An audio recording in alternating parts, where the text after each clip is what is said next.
So there's been a few people that have noticed that I had a new sign addition, if you will, and have a YouTube subscriber or visitor account, if you will, that was attached to my sign back over there. And I thought I would talk a little bit about it, where I got it from, and the process that I've been going through making a decent little case for it. So stick around, find out more, and I'm Ron, and this is my place.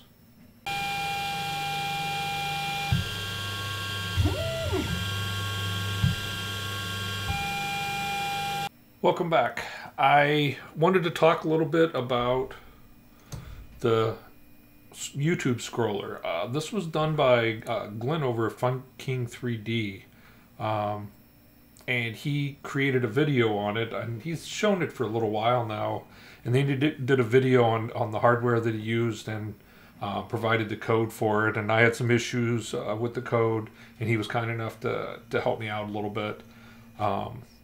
Struggled with it a little bit because I was having some weird router issues, and ironically I ended up having to actually set up a spare router that I had just for this thing, and then fed it into my main router, which went out, and I couldn't get it to work in any other way. So it's so important that it has its own router.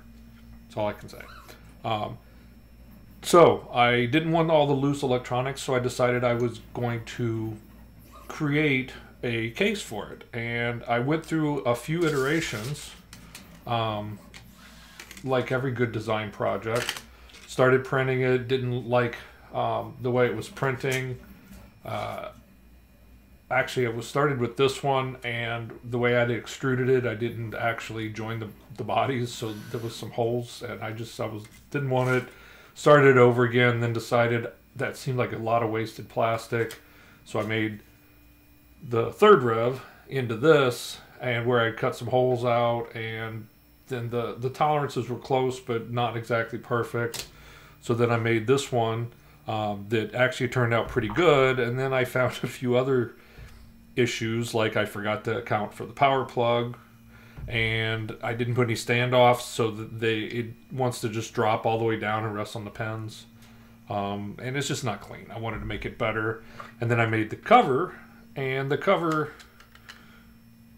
fit beautifully. I was amazed, except for the whole power plug thing, because, yeah, I'm an idiot. And then I just took at that point an opportunity to, okay, complete redesign, redoing it. The parts are finishing up, and we'll be able to show them to you. So while we're waiting for that to finish, how about we pop you into Fusion 360 and show you a little bit about how I made it. Now, this is not a tutorial by any means, because I am not good enough for that. I literally am learning as I go. I've only been messing with it for a few months. Angus over at Maker's Muse would be way better to be able to give you those kind of step for step. But I'll give you a blow through of the sequence of events that I did. And I'm sure there's a million ways to do it better. But hope you're liking it. We'll see what you think, and can't wait to see that thing come off the printer. So basically this is what I was trying to design. Now keep in mind on all this, as I've already said, I'm not an expert by any means, so this is pretty much what I was trying to do, is just create a base to hold the electronics and a nice cover that'll get screwed on. So if we go over to the model, I can rip you through real quick how I kind of put it all together. Turn on the sketches, and this is my logo, and to be honest, I'm trying to get it onto here and struggling a bit, so anyway, that's still a work in progress. So anyway, so if you take the timeline down here, as you can see, it's decent size. I can zip it all the way back and start stepping forward, and first thing I did was I drew out my basic idea. Now keep in mind that this was probably the third or fourth iteration, because originally I had moved some of the display which is going here was a little higher, and I decided to kind of center it more, and this is where the little brain, if you will, is going to be. So the first thing I did is I drew out the basic base, and then I extruded out the main part of it, and then pulled up the holes, and at that point I went ahead and after the first couple prints, I had decided that I wanted to get rid of some of the plastic because it was just a waste. So I cut out some of the holes just to make it easier to print and not waste plastic. And at that point, there's a million ways to make the cover, but in this case, on the first couple iterations, I just made the case on the outer side, and then as you see me step forward, I ended up closing it off.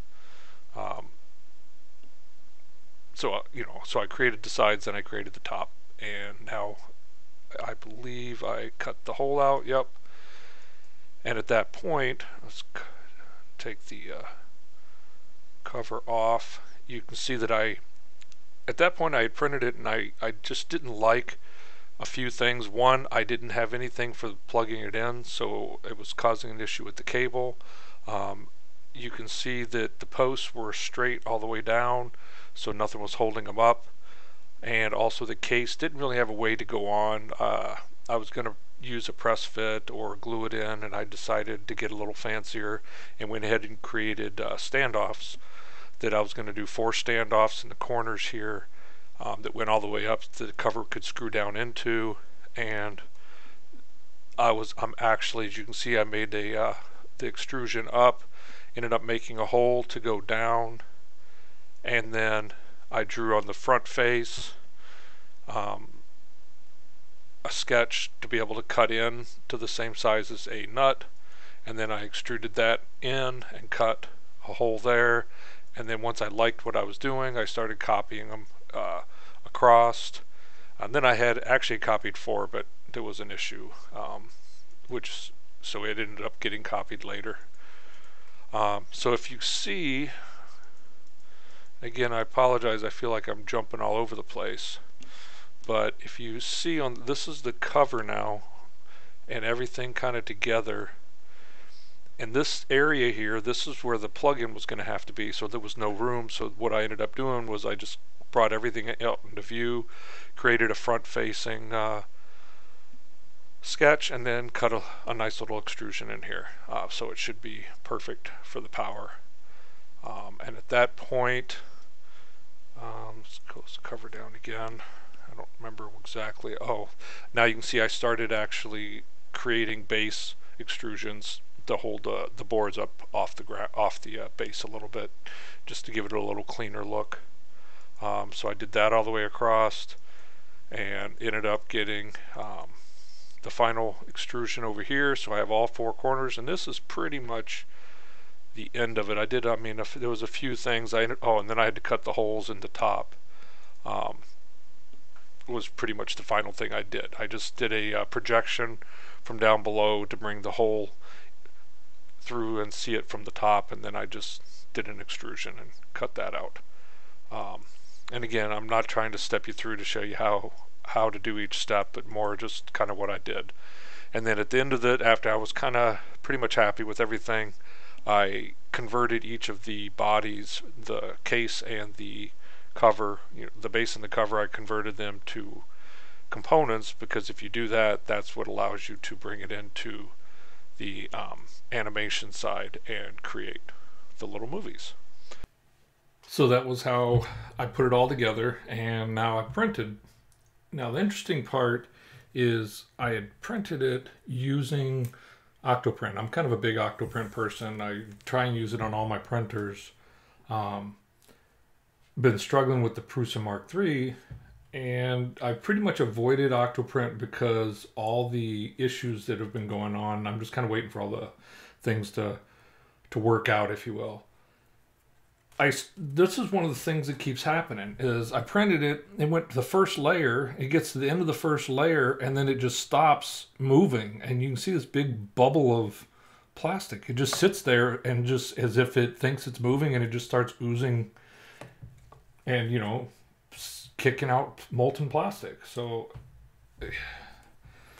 anyway, I just yanked the cord, print the SD cards. Someday they'll get through all the inconsistencies. It's one of the problems when things get too good, is they start working badly together. So the new one is printed, and as you can see, it's got standoffs with captured M3 nuts. with holes for the M3s. I've already put the nuts in there. They were a bit tight, but they work great. If you look close, you can kind of see that I have not only the standoffs, but also the little offshoots. Little standoffs for them. Cutout for the power. Another cutout for the power. So, should be good. We're going to try and put it all together and see how it works. Let's see, do I have a...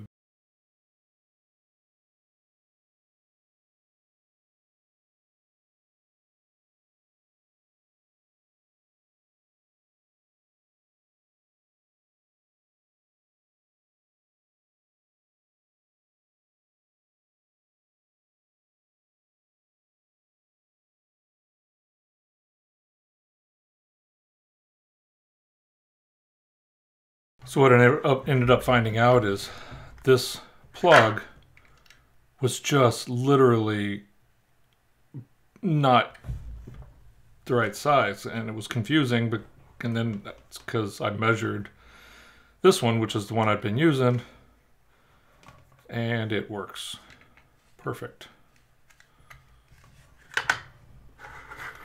So as you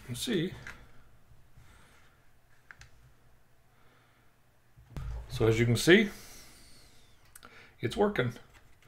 Got a nice case now. It was a good project. I'll put a link in to